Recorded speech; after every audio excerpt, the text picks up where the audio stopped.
Hello BookTube, my name is Valerie, and today I have another belated video on all the books that I read in March. So I only read 3 books in March, but I have a lot to say about 1 or 2 of them, so let's get started.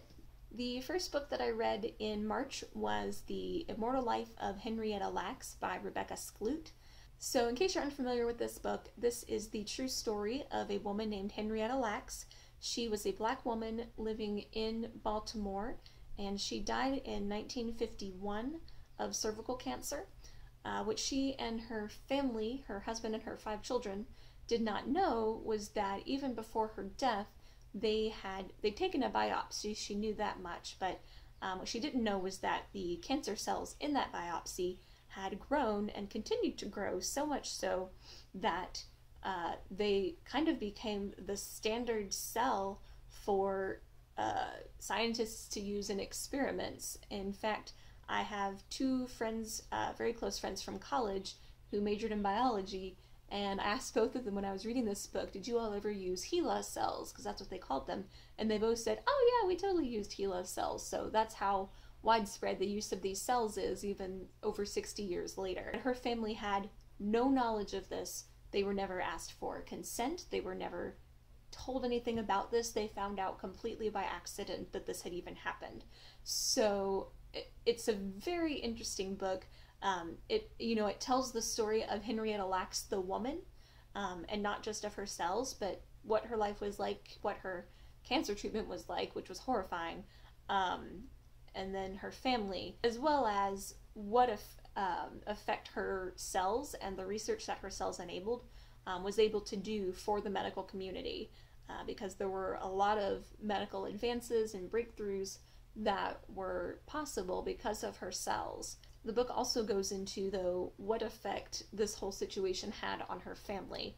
I mean, it brings up some really interesting and sad ethical questions of, if someone takes a biopsy of you, if a medical professional takes a biopsy of your cells, do you have a right to those cells? Do you have a right to what's done with those cells? To have a say on what's done with them?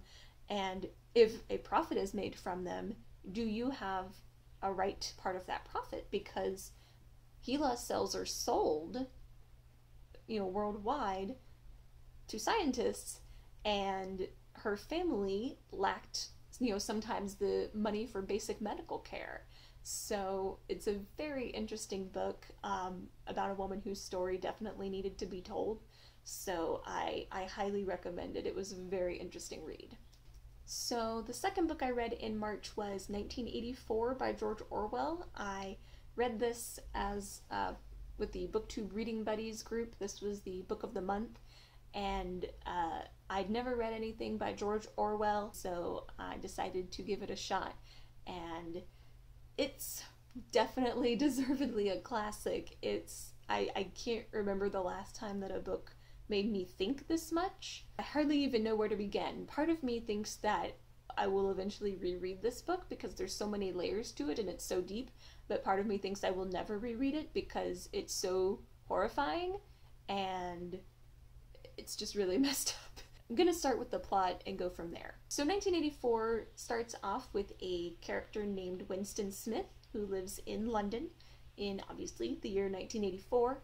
But the book was written in 1949, so this is an imagined future 1984. So in this imagined world, there are 3 superpowers that have kind of come together and taken over most of the world.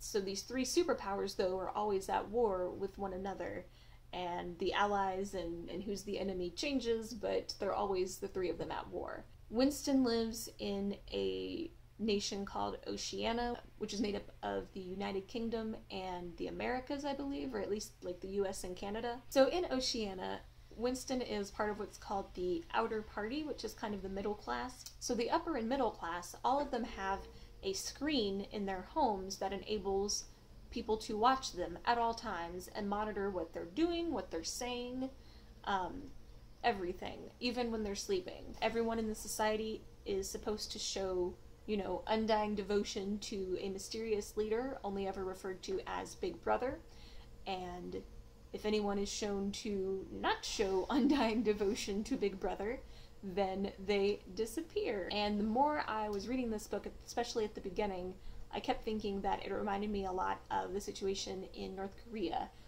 with, you know, a leader who is supposed to be perfect and benevolent, and everyone is supposed to, you know, practically worship him, and anyone not following that line of thinking is very quickly silenced. And that's basically the premise in this book. Winston's job in the book is literally to rewrite old news stories that were inaccurate so that it appears that they were accurate to begin with, and that the party is perfect and hasn't ever made any mistakes. So like, if they had written, oh, well, production of this product is going to increase by, you know, 50% by next year, and then it only increased by 20%, well, then they would change the article to say, oh, it's going to increase by 10%, so that it looked like it did even better than expected, when really it did way worse than expected. So that's the kind of thing that he does on a daily basis, and yet he's still expected to buy into that belief. So Winston starts to very quietly commit small acts of defiance, and the book goes from there. And it's deep, and there's a lot of layers to it. This is definitely at times a difficult book to read, both in the literal sense of, what do these words mean? This is really deep, I need to think about this. What is this 30-page political science book doing in the middle of this novel? But also in just a, this is uncomfortable, this is hitting too close to home, I need to put the book down because this is really messed up kind of way too.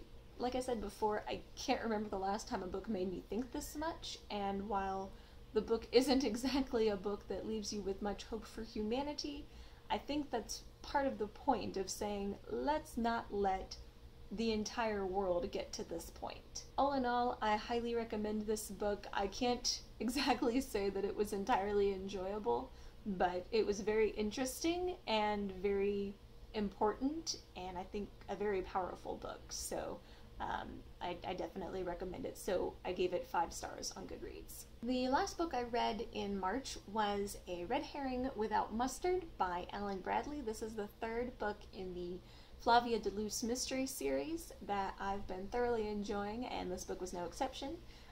It's fantastic. I can't decide which of the 3 books is my favorite. This might be it. Either this one or the first one I think is my favorite.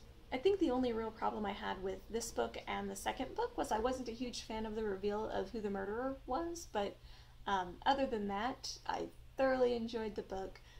Flavia was a delight as usual, and I'm looking forward to the next installment. I really liked this book in particular because I thought that there was a bit more character development, maybe than there had been in the other books. It definitely addressed more the fact that Flavia, who, if you haven't read the books, she's 11 and she is fairly wealthy and lives with her father and 2 sisters in a huge mansion in 1950, I think. And she ends up spending a lot of her time alone, and that was kind of more addressed in this book and shows that it has kind of had an effect on her, and that she would like, you know, more friends and to be able to discuss things with people, and she feels like she can't. So I thought that was a really interesting direction to take it in. So I can't recommend this mystery series highly enough. Even if you don't like mysteries, I would definitely give these a try. The first one's called The Sweetness at the Bottom of the Pie.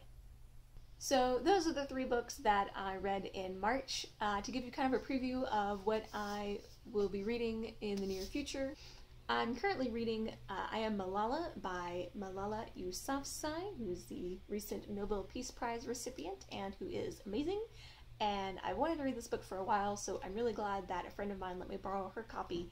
I know I'm going to finish it in the next week because my friend that let me borrow it is a coworker, and I'm starting a new job in a week. So I have to give it back to her before then. And the other book I recently started was El Juego del Ángel by Carlos Ruiz Zafón. And I'm really excited to read this one because it's the sequel to La Sombra del Viento, which is one of my favorite books of all time. So I'm about like 30 pages into this book, and it's gonna take me the rest of my life to finish it because it's so long, but it's okay. My Spanish is a bit rusty, so it's taken some effort, but I will get there. But so far I like it. It's no La Sombra del Viento yet, but it's pretty good. So I'm excited to get more into this one and also practice my Spanish some more because I need to. And then I just bought an ebook of Station 11 by, I can't think of the author's name, I'm going to put it here. But it is the BookTube Reading Buddies book for April, and so there were 26 people in line at my local library for the book, so I was like, well, I'll buy the ebook. So I bought the ebook. So I'm looking forward to reading that one because I've heard really good things about it on BookTube. So looking forward to that. Until next time, thank you so much for watching, and I hope you have a fantastic day.